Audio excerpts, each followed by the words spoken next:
late October, after deadline ng filing, tumawag sa akin si Senator Amy Marcos. Sabi niya sa akin, pwede ka ba tumakbong Vice President? Sabi ko sa kanya, alam mo, hindi ko pa narinig ever na sinabi sa akin na tumakbo akong Vice President. Sabi ko, bakit mo ako nire-request ngayon na tumakbong Vice President?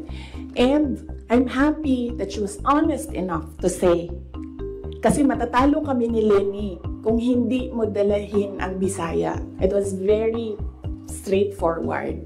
Pero, para kasi sa akin, yung SONA niya, incomplete siya. No mention of online gambling, across the board wage hike, at marami pang iba. So, what happened ba sa SONA? Nagkaroon ba ng laman? May laman ba? Well, una, inamin niya na the election proved na hindi natutuwa ang tao sa kanyang administrasyon, with many of his high-profile candidates losing the midterm senatorial elections.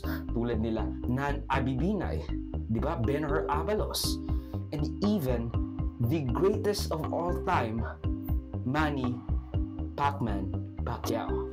Malinaw sa akin ang mensahe ng naging resulta ng halalan. Bigo at dismayado ang mga tao sa pamahalaan, lalo na sa mga pangunahing serbisyo. Ang leksyon sa atin ay simple lamang.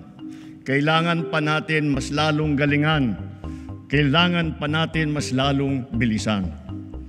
Kung datos lang ang pag-uusapan, maganda ang ating ekonomiya, tumaas ang kumpiyansa ng mga negosyante. Bumaba ang inflation, dumami ang trabaho.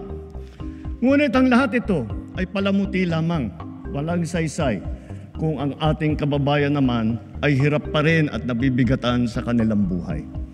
Tinawag ni Marcos ang atensyon ng mga water concessionaires who negatively affects millions of Filipinos sa kanilang palpak na serbisyo. A jab on the Villar's prime water businesses.